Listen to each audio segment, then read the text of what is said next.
Hello student, welcome to mind blowing classes. मैं Ravesh sir.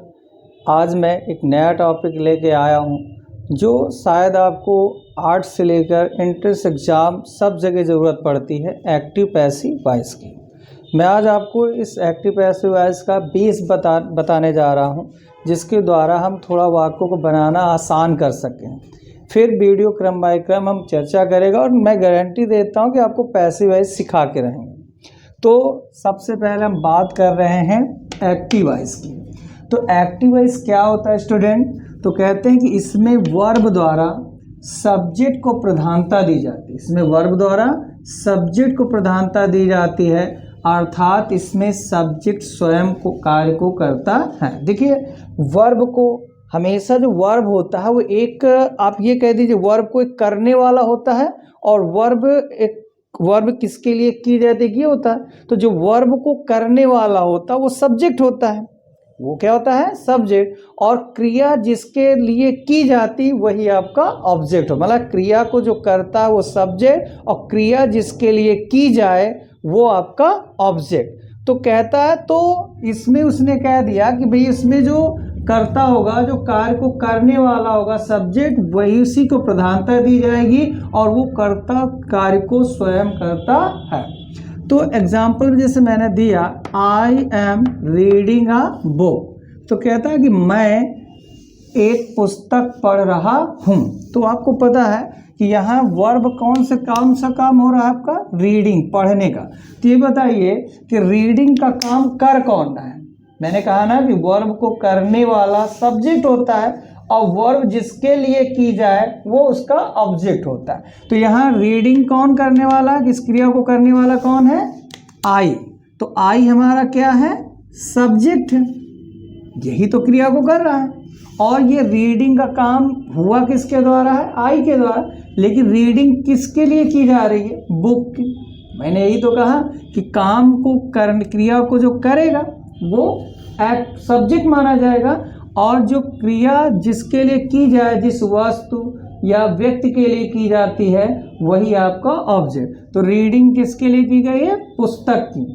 पुस्तक के लिए की गई, तो ये आपका क्या है? ऑब्जेक्ट।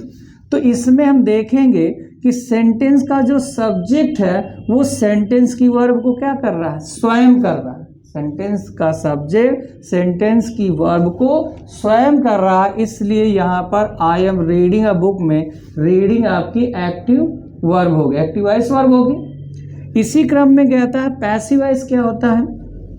तो इसमें वर्ब द्वारा ऑब्जेक्ट को प्रधानता दी जाती है। मतलब जो वर्ब होगा उसको किसे प्रधानता देगा? वो ऑब्जेक्ट को, अर्थात उस व्यक्ति या वस्तु को प्रधानता देगा जिसके लिए क्रिया की जाती है, जिसके लिए क्रिया की जाती है। तो और अर्थात इसमें जो सब्जेक्ट स्वयं कार्य को नहीं करता। तो स्टूडेंट में एक बात क्लियर कर दूं कि चाहे सेंटेंस आपका एक्टिव वॉइस हो या पैसिव वॉइस, सब्जेक्ट तो दोनों में पाया जाता है। क्योंकि सब्जेक्ट कैसे फाइंड आउट करते हैं? सब्जेक्ट फाइंड आउट करने के लिए होता है कि आपकी वर्ब में हु आप ऐड कर दीजिए और जो आपको रिप्लाई में आंसर मिलता है वही आपका सब्जेक्ट होता है। मीन्स क्रिया में अगर कौन लगा दें और उस पर जो उत्तर प्राप्त होता है वही हमारा क्या होता है? सब्जेक्ट। तो अगर मैं पहले सेंटेंस में कह दूं कि मैं क्या कर रहा है, मैं एक पुस्तक पढ़ रहा हूं, तो आपसे कौन लगाने के लिए कहा जाए, कौन पुस्तक पढ़ रहा है? तो कौन पुस्तक पढ़ रहा है? आई, सब्जेक्ट मिला। और ये जो सब्जेक्ट मिला ये इस क्रिया को क्या कर रहा है? स्वयं कर रहा है। तो जो सेंटेंस का सब्जेक्ट हो सेंटेंस की क्रिया को स्वयं करे, तभी वो क्या होता है? Active voice. अब इस सेंटेंस में देखिए ऑब्जेक्ट को कैसे प्रधानता है? कहता a book is being read by me. एक पुस्तक मेरे द्वारा क्या की जा रही है? पढ़ी जा रही है। तो अगर हम कह दें पढ़ना, वर्ब होगा रीड, और कोई कहते कौन पढ़ी जा रही, अब लगा के देखिए ना, कौन पढ़ी जा रही? तो कौन पढ़ी जा रही है? एक पुस्तक। तो आप देखेंगे कि इस सेंटेंस का सब्जेक्ट क्या निकला? A book. लेकिन ये बुक को रीड, ये जो वर्ब होगी, जो क्रिया होगी, इसको करने वाला नहीं है, बल्कि रीड क्रिया इस वस्तु के लिए की जा रही है। तो देखिए सब्जेक्ट दोनों हुआ ना, तो मतलब इसमें कहा गया कि पैसिव वॉइस होगा जिसमें ऑब्जेक्ट को प्रधानता दी जाएगी और अर्थात इसमें जो सब्जेक्ट होगा स्वयं कार्य को नहीं करता। तो हम देख रहे हैं कि प्रधानता किसको दी गई है? वर्ब द्वारा। ऑब्जेक्ट को प्रधानता दी गई, क्योंकि ये डूअर तो है नहीं करने वाला, इसके लिए तो क्रिया की जा रही है। लेकिन सेंटेंस का सब्जेक्ट कौन बन बैठा? आ बुक। भाई कौन लगा के छाटना, तो कौन पढ़ाई जा रही है? आ बुक। तो देखेंगे कि अब ये जो सब्जेक्ट मिला है वो इस क्रिया को स्वयं कर रहा है क्या? नहीं कर रहा, क्योंकि ये क्रिया तो मेरे द्वारा की जा रही है। तो आपको हमेशा ये फाइनली याद रखना है कि एक्टिव वॉइस हो या पैसिव वॉइस, आप उसमें जब वर्ब में कौन ऐड करेंगे, जो उत्तर उसमें रिप्लाई में मिलेगा वही उसका सब्जेक्ट होगा। तो आपको बस इतना याद रखना है कि जो सेंटेंस का सब्जेक्ट आपको प्राप्त हो, अगर वो सब्जेक्ट ही उस क्रिया को स्वयं कर दे तो एक्टिव वॉइस, और अगर स्वयं ना करे तो पैसिव वॉइस। जैसे अगर कोई कह दे कि रसोई घर में खाना पकाया जा रहा है, रसोई घर में खाना पकाया जा रहा है, अब कोई कह दे कौन पकाया जा रहा है, तो आंसर क्या रिप्लाई में आएगा? खाना। अब देखिए, क्या खाना पकाने का काम स्वयं करेगा? बिल्कुल नहीं करेगा। और अगर इस सेंटेंस को कोई पूछे कि एक्टिव वॉइस में कि पैसिव वॉइस, तो ऑब्वियसली हम क्या कहेंगे? Passive voice. और अगर हम कह दें कि वह एक पत्र लिखेगा, अब हम कह दें कौन लगा के सब्जेक्ट छाटिए, कौन लिखेगा, तो वह, अब देखिए वह सब्जेक्ट मिला तो लिखने का काम स्वयं करेगा कि नहीं करेगा? तो स्वयं करेगा, इसलिए वह कह हो गया एक्टिव है इसका। तो हमें यह याद रखना है, बस 1 सेकंड 2 सेकंड का समय लगता है, आप करता छाटिए हर सेंटेंस में, बस देखिए कौन लगाइए, और जब सब्जेक्ट मिल जाए तो बस इतना आपको कंपेयर कर लेना है कि वो सेंटेंस में जो काम हो रहा है उसको वही कर्ता कर रहा है कि कोई और। तो अगर जो कर्ता मिला है वही कार्य को कर रहा है तो एक्टिव वॉइस, जो कर्ता मिला वो स्वयं कार्य को नहीं कर रहा तो पैसिव वॉइस। तो इस तरह अंतर होता है एक एक्टिव वॉइस और पैसिव वॉइस में। तो एक्टिव पैसिव वॉइस बनाने सिखाने से पहले हमें उसके लिए कुछ नियम समझने होंगे, ताकि हमें उसे बहुत अच्छे समझने में मदद मिल सके, क्योंकि बार बार उसको रिप्लाई नहीं किया जाता। तो सबसे पहले यह ध्यान देना है सब्जेक्ट और ऑब्जेक्ट के बारे में। क्यों? क्योंकि यहाँ सब्जेक्ट और किस नाउन का सब्जेक्ट या प्रोनाउन का सब्जेक्ट उसका ऑब्जेक्ट क्या होता है, ये हमें बहुत अच्छे से आना चाहिए, क्योंकि यहाँ सब्जेक्ट ऑब्जेक्ट के बगैर पैसिव वॉइस बनाया ही नहीं जा सकता अगर हमें इसके सब्जेक्ट ऑब्जेक्ट के बारे में पता ना हो। तो यहाँ जैसे लिखा है कि अगर सब्जेक्ट ही है तो उसका ऑब्जेक्ट क्या होगा? हिम।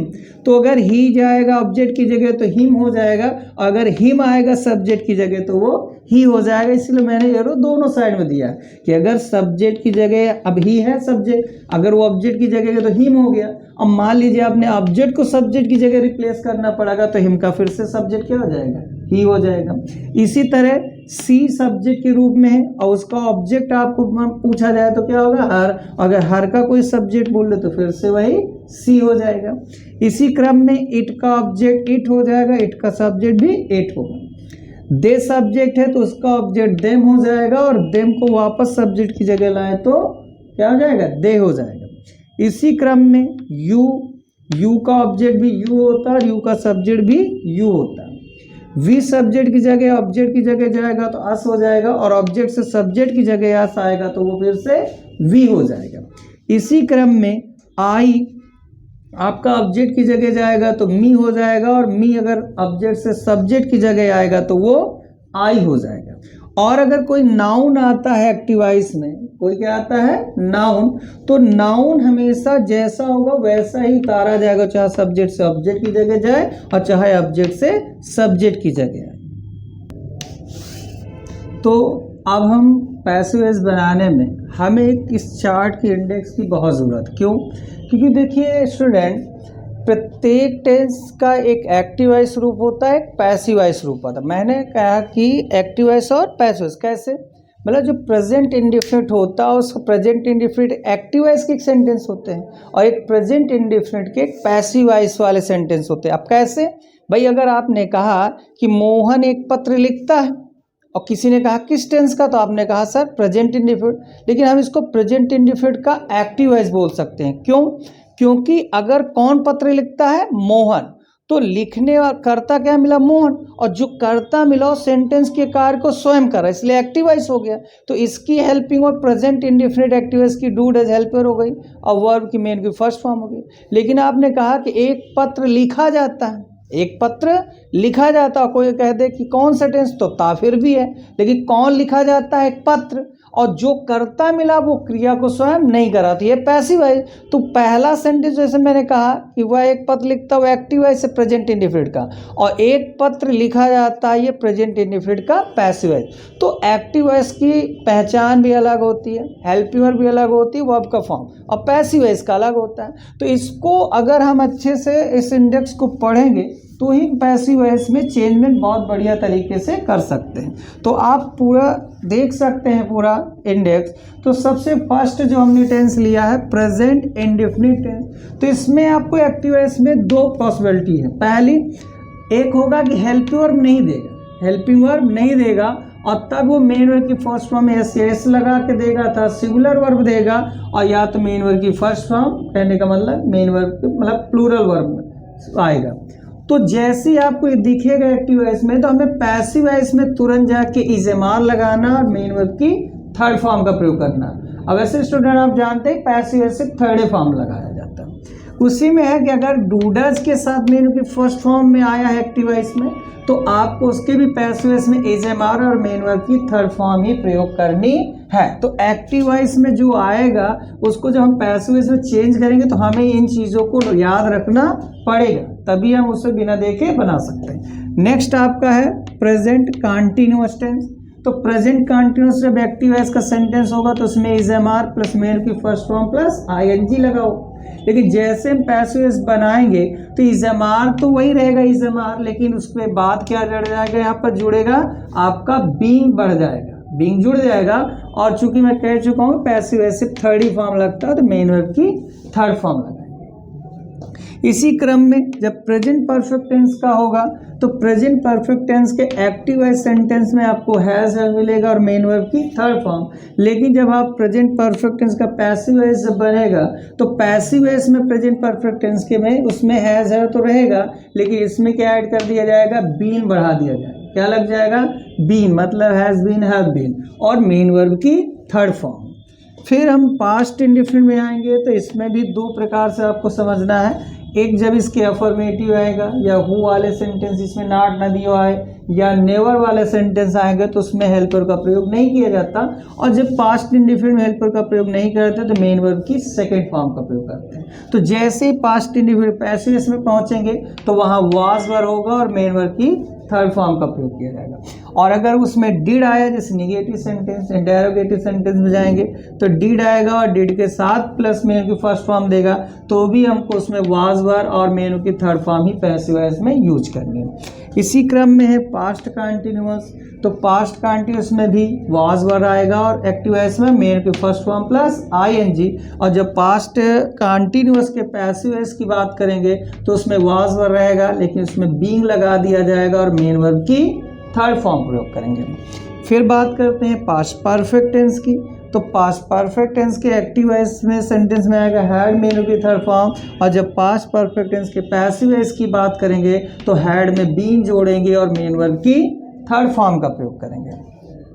फ्यूचर इंडेफिनिट टेंस में अगर एक्टिव वॉइस सेंटेंस आएगा तो will shell plus first form मिलेगा, और इसी फ्यूचर इंडेफिनिट के पैसिव वॉइस के सेंटेंस जब बात करेंगे तो उसमें विल शैल के बाद बी लगा दिया जाएगा, अर्थात विल बी, शैल बी और मेन वर्ब की थर्ड फॉर्म। फिर फ्यूचर परफेक्ट टेंस तो विल या शैल प्लस हैव, मतलब कि विल है और शैल आएगा, मेन वर्ब की थर्ड फॉर्म आएगी, और इसमें भी वही विल शैल ही रहेगा, लेकिन इसमें भी बीन बढ़ा दिया जाएगा और मेन वर्ब की थर्ड फॉर्म का प्रयोग करेंगे। फिर आपको आना है मॉडल। अब मॉडल जो आपकी ऑक्सिलरी वर्ब मॉडल में आती है, जैसे कैन है, कुड है, मे है, माइट है, शुड है, मस्ट है, आर्ट टू है। तो अगर मॉडल आता है एक्टिव वॉइस में तो पैसिव वॉइस में मॉडल जो भी होगा वही लिखा रहेगा। मतलब इसका मॉडल का मतलब जैसे कुड लिखा है तो कुड ही रहेगा, मे लिखा है तो मे ही रहेगा, लेकिन उसके आगे क्या बढ़ा देना, आपको जोड़ कर लिख देना है बी। मतलब कैन आएगा तो कैन बी, मे आएगा तो मे बी, ऐसे शुड आएगा तो शुड बी, और मेन वर्ब की थर्ड फॉर्म। फिर स्टूडेंट कुछ सेंटेंस इन्फिनेटिव सेंटेंस वाले होते हैं, जैसे ही is to read this book. तो इन्फिनेटिव वाले का मतलब जैसे इज एम आर है, वाज वर, हैज है, हैड, और इनके बाद टू लगाओ, मतलब is to, am to, are to, was to, were to, has to, have to और हैड टू में आए, तो इसमें भी इन्फिनेटिव वाला वो जो भी होगा इन्फिनेटिव लिखा ही रहेगा, मतलब इज है तो इज रहेगा, एम है, हैज़ है, जो भी वही रहेगा, लेकिन इसमें भी इन्फिनेटिव के बाद क्या बढ़ा देना है हमको, बी। इन्फिनेटिव का मतलब जब मेन वर्ब के पहले टू लगा हो तो उस टू को इन्फिनेटिव बोलते हैं, तो इसमें भी बी जोड़ के आपको मेन वर्ब की थर्ड फॉर्म है। मतलब इस चार्ट के माध्यम से हम अगर एक बार इनको थोड़ा सा रिवाइज कर लें तो हमें पैसिव वॉइस बनाना, क्योंकि देखिए बिना हम इसको रिवाइज किए तो पैसिव वॉइस बिना देखे नहीं बना पाए, क्योंकि अगर हम वहाँ पढ़ाने लगेंगे वीडियो में, चलिए भाई अब इसमें हैड और मेन की थर्ड फॉर्म पैसिव वॉइस में क्या लगे, तो हमें पहले से पता होना चाहिए कि हैड आया है तो हमें बीन शब्द यहाँ बढ़ाना है। या मैं यूं कहूँ, और यहाँ पर आप अगर चाहे तो थोड़ा सा शॉर्ट के रटने की कोशिश करेंगे तो प्रेजेंट इंडेफिनिट, पास्ट इंडेफिनिट आप अच्छे से रट लीजिए, उसके बाद आप ओरल एक काम कर सकते हैं, जैसे आप रट लें कि is am are was were आएगा तो बीइंग बढ़ा देंगे।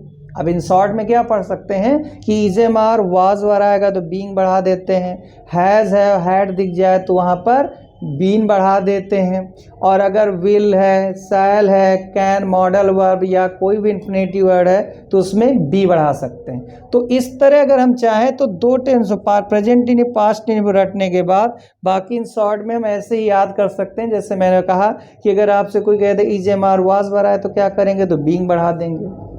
अगर हैज़ हैड दिख जाए तो क्या करेंगे, बीन बढ़ा देंगे। अगर विल, शैल या मॉडल वर्ब या इन्फिनेटिव दिख जाए तो बी बढ़ा देंगे। और एक चीज़ स्टूडेंट याद रखना है कि बहुत से बच्चे याद करते हैं कि बीन नेगेटिव में नॉट के बाद इंटरोगेटिव में सब्जेक्ट हुआ, तो ऐसा नहीं करना। आपको एक चीज़ याद रखना है कि वो चाहे बीइंग हो, चाहे वो बीन हो, चाहे वो बी हो, आपको उसे पैसिव वॉइस में जस्ट वर्ब के पहले रखना है।